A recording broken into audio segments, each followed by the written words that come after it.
প্রস্তাবের দিক থেকে বিবেচনা করলে কোনো পার্থক্য নেই। একটাই শুধু পার্থক্য আছে যে আমি এখানে যখন জনগণের কাছে আমি গণভোটের জন্য নিয়ে যাচ্ছি, তখন আমি সবগুলো প্রস্তাবই নিয়ে যাচ্ছি, এটাই পার্থক্য। কিন্তু প্রস্তাবগুলো কিন্তু একই। আমি জনগণের কাছে সমস্ত প্রস্তাব নিয়ে যাচ্ছি, এমনকি ভিন্নমত যেগুলো আছে সেগুলোও নিয়ে যাচ্ছি। এবং এটার পেছনে যুক্তি হলো এই যে ভিন্নমত সত্ত্বেও জনগণের অভিপ্রায় কী সেটা বোঝা।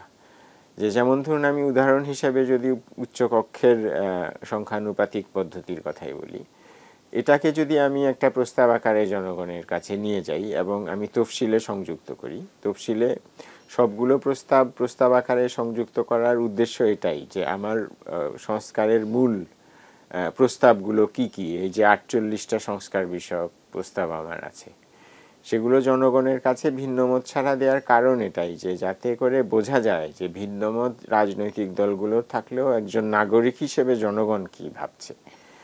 সেই জন্য এখানে আপনি যখন আদেশের তফসিলে দিচ্ছেন, আপনি ভিন্নমত ছাড়াই জনগণের মতামতের জন্য দিচ্ছেন।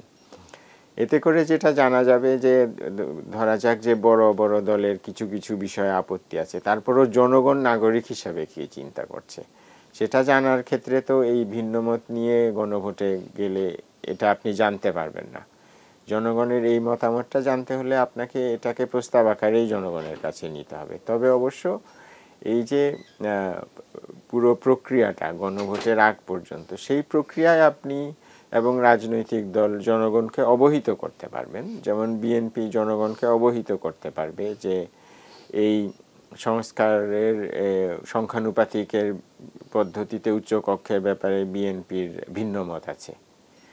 কাজেই তখন তারা তাদের যারা ভোটার কনস্টিটিউয়েন্সি তাদেরকে সেভাবে জানাতে পারবেন, এবং তাদের যদি এই ব্যাপারে খুবই শক্ত মতামত থাকে তখন তারা গণভোটে এটাকে না বলতে পারেন। তো সেই দিক থেকে হয়তো যে আমি যেটা প্রথমে তালিকার কথা বলছিলাম, যে তালিকাটাকে আরেকটু ছোট করে আনলে হয়তো এই দিক থেকে যেটা ইউজফুল হতে পারে সেটা হলো যে আপনি একটা ছোট তালিকা হলে যদি জনগণ না বলে ছোট তালিকাটাই বাতিল হবে, পুরো বিস্তৃত তালিকাটা বাতিল হবে না। তো সেটা হয়তো একটা এটার সুবিধা হতে পারে। তো এভাবে যদি আপনি চিন্তা করেন যে এখানে অনেকভাবেই কিন্তু সমঝোতা বা একটা কমন জায়গায় আসার সম্ভাবনা আছে। হ্যাঁ, এতগুলো বিকল্প হয়তো ঐক্যমত কমিশন দেয়নি, কারণ এতে করে এক ধরনের কনফিউশন তৈরি হতে পারে যে কোন বিকল্পটা আমি নিব। ওনারা সহজভাবে পুরোটা একসাথে গণভোট করে একসাথে আদেশ করে সংস্কার করার কথা বলেছেন, কিন্তু তাতে করে আমি তো মনে করি না যে বিভিন্নভাবে যে এটাকে অ্যাডজাস্ট করে সবগুলো দলের চাহিদা পূরণ করে একটা কমন গ্রাউন্ড তৈরি করার যে সম্ভাবনা সেটা নষ্ট হয়েছে বলে আমি মনে করি না। এখনও সময় আছে, তবে সময় খুব বেশি সময় নেই, অল্প, কারণ আমরা ফেব্রুয়ারিতে তো সাধারণ নির্বাচনের কথা ভাবছি। তো সেই ক্ষেত্রে যদি সবাই একমত হয়ে সবাই কিছু ছাড় দিয়ে একটা সাধারণ একটা জায়গায় আসতে পারে, আমি তো মনে করি জাতির জন্য সেটা সবচেয়ে ভালো হবে।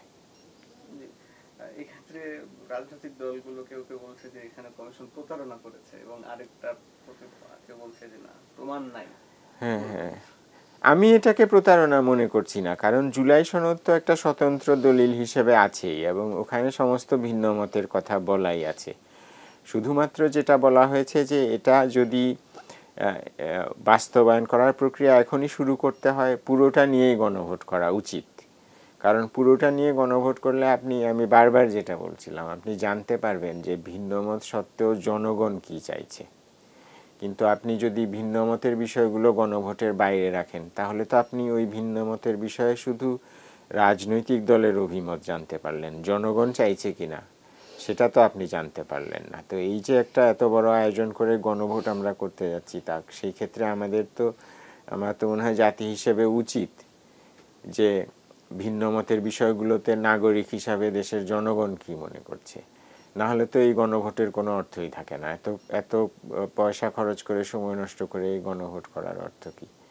কাজেই গণভোটটা যাতে কার্যকর হয়, গণভোটের মাধ্যমে যাতে মানুষের অভিপ্রায়টা বোঝা যায় ভিন্নমতের বিষয়গুলোতে, বিশেষ করে যেগুলোতে ভিন্নমত নেই সেগুলোতে তো আপনার গণভোট করার প্রয়োজনও তেমন একটা নাই, তাই না? সেই ক্ষেত্রে হয়তো ভিন্নমত যেগুলোতে নাই সেগুলো আপনি গণভোট থেকে বাদও দিতে পারেন, কারণ সেগুলো তো যেহেতু সবাই একমত হয়েছে আমরা ধরে নিতে পারি জনগণও একমত হবে। যেগুলোতে ভিন্ন মত আছে সেগুলোর ব্যাপারে এই গণভোট করাটা বেশি জরুরি, এবং এবং এছাড়া তো এই গণভোটের আমি কোনো প্রয়োজনীয়তা দেখছি না। সেই ক্ষেত্রে এটাকে আমি প্রতারণা মনে করছি না, কারণ আপনি ভিন্নমতের বিষয়গুলো সারা জাতি জানে, এবং যে কেউ জুলাই সনদ উল্টিয়ে দেখলেই জানবেন যে কোথায় ভিন্নমত আছে। কিন্তু গণভোটটাকে একটা কার্যকর করতে হলে বা গণভোটের মাধ্যমে এই যে কত মাস, প্রায় কত মাসের 8 মাসের আলোচনা, এই আলোচনার বাইরের অবস্থাটা কি, আলোচনার ভেতরের অবস্থাটা আমরা সবাই জানি, কিন্তু আলোচনার বাইরে জনগণের পর্যায়ে এটার কি অবস্থা সেটা জানতে হলে তো এই ভিন্ন মতের বিষয়গুলোকে গণভোটে নেওয়া ছাড়া কোনো উপায় নেই।